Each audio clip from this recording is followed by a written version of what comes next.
Halo Sobat pencinta Donghua, kali ini kita akan melanjutkan cerita Battle Through the Heavens Benua Kaisar. Cerita dan video ini diambil dari channel Nobarta. Tanpa banyak basa-basi, mari kita simak alur ceritanya. Melanjutkan dari cerita sebelumnya, sosok Xiaoqi menggambarkan Dewi Rembulan yang penuh dengan keindahan. Xiaoqi telah jatuh cinta dengan Xiaoyan sangat dalam. Keduanya telah bersama untuk waktu yang lama dan mengalami pertempuran hidup dan mati. Waktu itu kinerja Xiaoyan mengejutkan Xiaoqi sehingga mengaguminya. Perlahan-lahan Xiaoqi menjadi terikat dan bergantung pada Xiaoyan. Xiaoqi memandang dirinya sendiri di cermin, menantikan masa depan yang bahagia dan bibir merahnya tersenyum bahagia. Di pagoda emas, Zanlong melihat Longyan yang telah sepenuhnya pulih. Dia berkata, "Longyan, hari ini adalah hari bahagia Xiaoyan. Tidakkah kamu keluar dan menyapa?" ucap Zanlong. Segera tubuh Longyan berubah menjadi seberkas cahaya dan keluar dari pagoda emas. Cahaya keemasan tiba-tiba melintas di samping sisi Xiaoyan. "Longyan, kenapa kamu keluar?" ucap Xiaoyan. "Orang tua itu memintaku untuk keluar dan mengatakan bahwa hari ini kamu menikah dengan seorang gadis. Dia memintaku untuk datang ke sisimu," ucap Longyan. "Baiklah, kamu boleh menemaniku," ucap Xiaoyan. Orang-orang dari beberapa pasukan utama di Dizhou juga tiba. Kaisar Ming dari lembah Tianming juga tiba dengan beberapa penatua bersamanya. Xiaoyan dengan cepat menyapanya dan menyambutnya dengan antusias. "Kaisar Ming, Anda juga di sini," ucap Xiaoyan. "Kamu sungguh luar biasa. Kita tidak bertemu hanya dalam waktu singkat. Sekarang kamu bahkan sudah menerobos Kaisar Bintang 3. Dengan kecepatan ini tidak akan lama sebelum aku memanggilmu senior," ucap Kaisar Ming menepuk bahu Xiaoyan dan tertawa. Kaisar Ming terlalu memuji.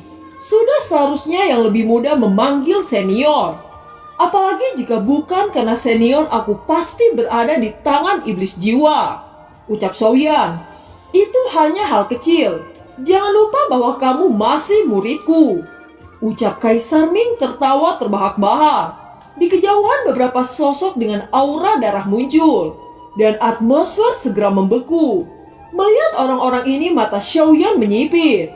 Mereka adalah Sekte Yimo. "Saya tidak menyangka bahwa Sekte Yimo akan datang," gumam Xiaoyan. Xiaoyan mengepalkan tinjunya. Tetapi memikirkan bahwa hari ini hari yang bahagia, maka Xiaoyan mengesampingkan permusuhan. Meskipun hubungan antara Sekte Yimo dan klan Xiao tidak baik, mereka juga merupakan 5 kekuatan utama di Dizhou. Sebuah celah angkasa muncul di langit.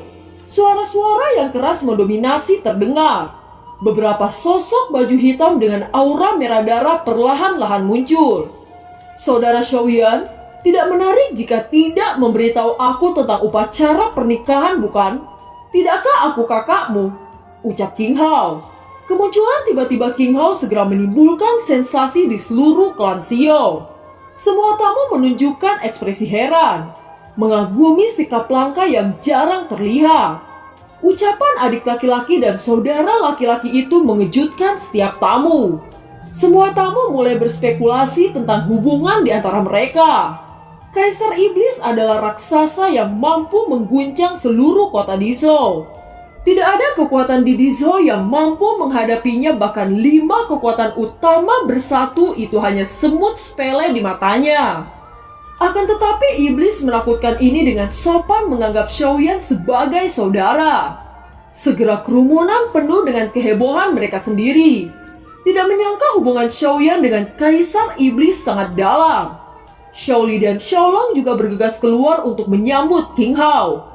Pada saat ini Xiaoyan juga sedikit malu. Xiaoyan tidak mengundang King Hao, tetapi tanpa diduga King Hao datang. Meskipun Xiaoyan memiliki kesan yang baik pada King Hao di hati Xiaoyan, hubungan sebelumnya dengan King Hao hanya kesepakatan. Dia bersyukur atas bantuan King Hao kepada klan Xiao. Sekarang setelah transaksi selesai, Xiaoyan tidak pernah mengandalkan apapun dari klan Pantom atau yang disebut Iblis Darah. Bagaimanapun Xiaoyan adalah ras manusia dan pihak lain adalah Kaisar Iblis. Mengundang Kaisar Iblis King Hao tidak hanya karena permusuhan antara ras manusia dan ras iblis, tetapi juga karena status mereka yang sama sekali tidak setara. Saudara King, bagaimana kamu mendapatkan berita tentang pernikahanku? Ucap Xiaoyan. Hahaha, aku telah mengatur seseorang di Dizhou memperhatikan berita klan Xiao. Secara alami aku tahu tentang pernikahanmu dan datang kemari untuk minum bersama. Ucap King Hao sambil tertawa. Pada saat ini hampir semua tamu memperhatikan King Hao dan mata mereka penuh kekaguman. Melihat semakin banyak orang, King Hao berkata kepada Xiao Li, hahaha, Ketua Xiao, kamu memiliki murid yang sangat hebat. Jika Anda tidak keberatan, bisakah Anda memberikanku sedikit tempat untuk kita bicara? Ucap King Hao. Mendengar ini Xiao Li pulih dari keterkejutannya. Segera dia berkata, tolong Kaisar ikuti saya. Ucap Xiao Li dengan cepat memimpin. Di benak orang lain statusnya telah naik dan banyak pasukan diam-diam memikirkan bagaimana cara berteman dengan klan Xiao. Pada saat ini tidak kurang dari 1.000 orang di aula. Hampir semua orang kuat di Dizhou berkumpul. Suasana hari ini begitu megah. Banyak orang kuat menyaksikan dua jenius yang dipersatukan oleh tali pernikahan. Waktu berlalu. Setelah pernikahan akbar berakhir, Xiaoyan bersama Xiao Qi dia berkata, Qi kita sudah menikah selama sebulan. Kurasa aku harus pergi ke Yuanzhou. Ucap Xiaoyan. Kalau begitu, kamu harus menjaga dirimu dan kembalilah lebih cepat. Ucap Xiao Qi.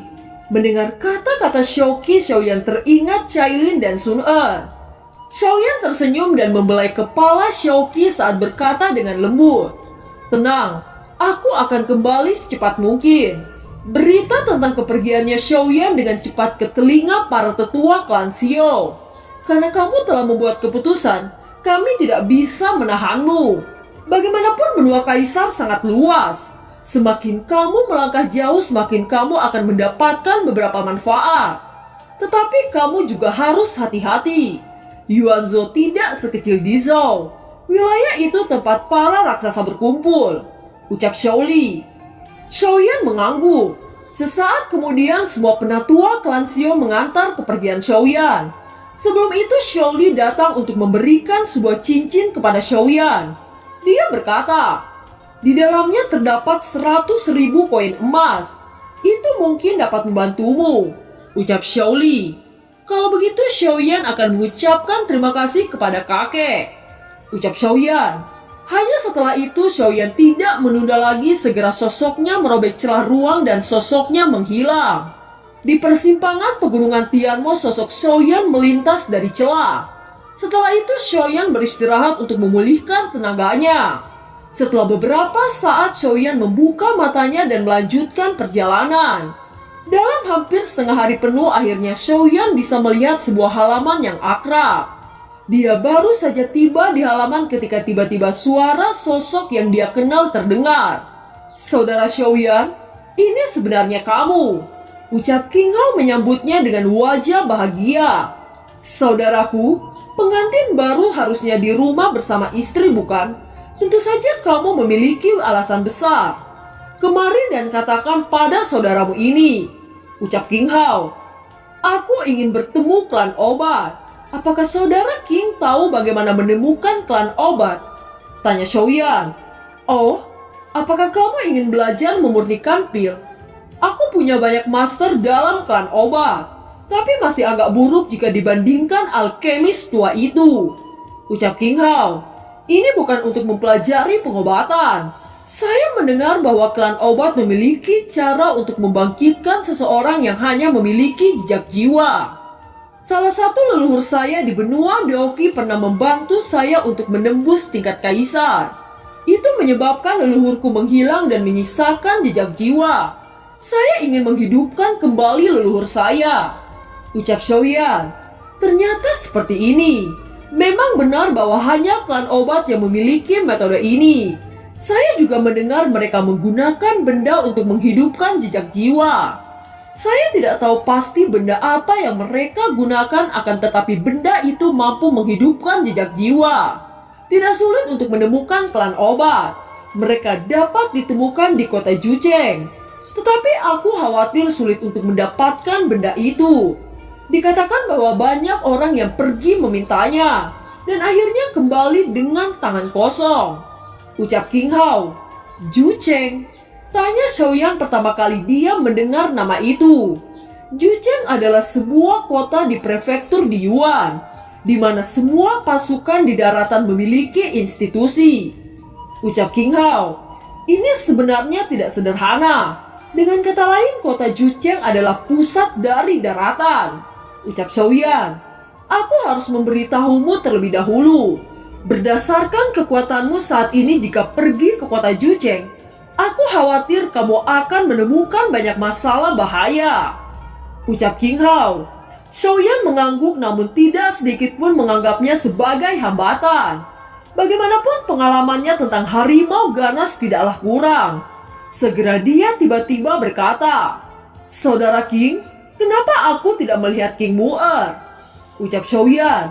Sejak kamu menikah, dia selalu menyendiri dan mudah marah. Saya tidak tahu kenapa sifatnya akhir-akhir ini berubah.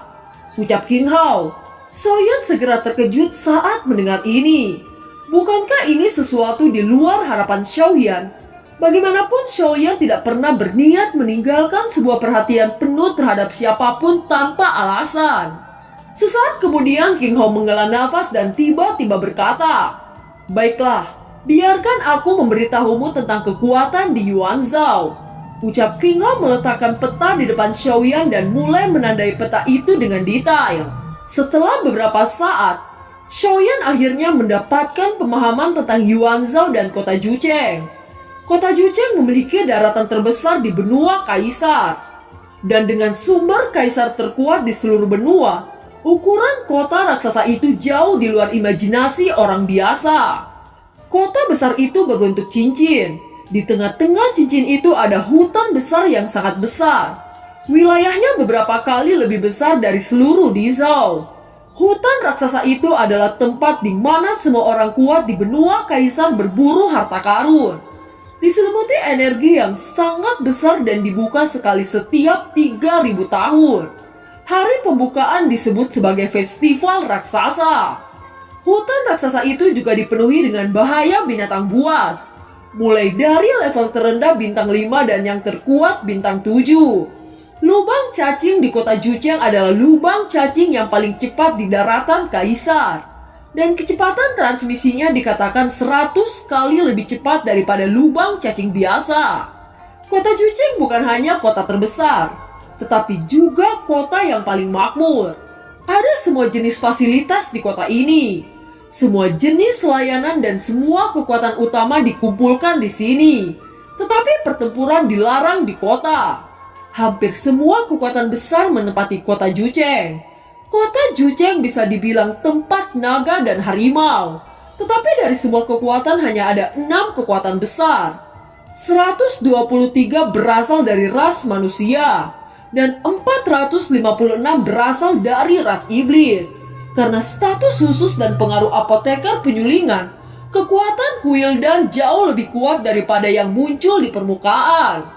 Karena superioritas iblis dalam kuasa jiwa dan superioritas ras manusia dalam api langit, para alkemis teratas dari Kuildan hampir berasal dari iblis dan ras manusia. Kelima aliansi bisnis seperti namanya, mengendalikan hampir seluruh sirkulasi barang seluruh benua dan pembelian penjualan sumber daya. Ada cabang-cabang aliansi bisnis di hampir setiap sudut daratan. Dapat dikatakan bahwa Jucheng mengendalikan jalur ekonomi seluruh benua dan memiliki kekuatan ekonomi yang kuat. Liga pedagang dibentuk oleh 3 kekuatan utama. Ras manusia, ras iblis darah, dan ras iblis jiwa. Aliansi bayangan adalah yang sangat istimewa. Berspesialisasi dalam memata-matai berita dan menerima pekerjaan untuk pembunuhan. Hampir tidak ada berita yang tidak dapat ditemukan. Kecuali berita seperti 3 hal aneh. Tingkat keberhasilan pembunuhannya juga sangat tinggi. Pembunuhannya kuat dan profesional. Menurut target pembunuhan dan kesulitan pembunuhan, itu dibagi menjadi 4 tingkatan. Urutan kuning, urutan misterius, urutan tanah, dan urutan hari. Setiap urutan pembunuhan dijalankan hanya sekali. Sejauh ini belum ada presentasi untuk kegagalan perintah pembunuhan. Aliansi bayangan sangat misterius. Tidak ada yang tahu siapa pemimpin mereka. Pembunuh mereka ditutupi dengan topeng hitam setiap kali mereka melakukan tugas. Setelah tugas selesai, mereka mundur atau memutuskan tanpa meninggalkan petunjuk. Aliansi bayangan berurusan dengan uang. Selama seseorang membayar, seseorang dapat melakukan transaksi apapun dengan aliansi bayangan. Tentu saja biayanya sangat mahal. King Hao menandai kepala Xiaoyan dengan sangat jelas, dan juga menandai perkiraan posisi klan Yao di kota Jucheng yang berada di daerah Teran. Xiaoyan memperhatikan posisi ini dengan baik. Bahkan dengan peta, kota besar masih membuat Xiaoyan kaget. Bahkan jika dia tahu perkiraan lokasi kota sebesar itu, akan membutuhkan banyak waktu untuk menemukan klan obat yang membuat Xiaoyan sakit kepala. Untungnya keluarga klan Yao terletak di pegunungan Binan dari ras manusia. Tidak terlalu sulit untuk menemukannya. King Hao memberi tahu Xiaoyan sekitar 1 jam sebelum dia menyelesaikan situasi umum di Yuanzhou dan kota Jucheng kepada Xiaoyan.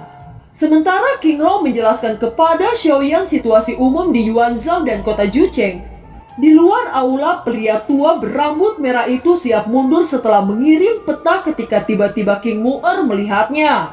Dia berkata, "Ling Yao, dengan siapa kakakku berbicara?" Tanya King Mu'er. Ketua klan sedang berbicara dengan Xiaoyan. Ucap Ling Yao dengan hormat. "Xiaoyan, kapan pembohong kecil itu datang? Apa yang dia lakukan?" Tanya King Mu'er. "Saya tidak tahu apa yang sedang mereka lakukan. Tetapi ketua klan hanya menyuruh saya mengambil peta Zhangdi, Yuanzhou, dan kota Jucheng." Ucap Ying Lao. "Kota Jucheng? Dengan siapa dia datang?" Tanya King Mu'er lagi. "Dia datang sendiri," jawab Ying Lao. Setelah mendengar itu, King Mu'er tiba-tiba berbalik dan berlari keluar dari halaman. Pria tua berambut merah memandang King Mu'er yang sedang berlari dan melihat kembali ke aula lagi. Ekspresi lembut muncul di wajahnya.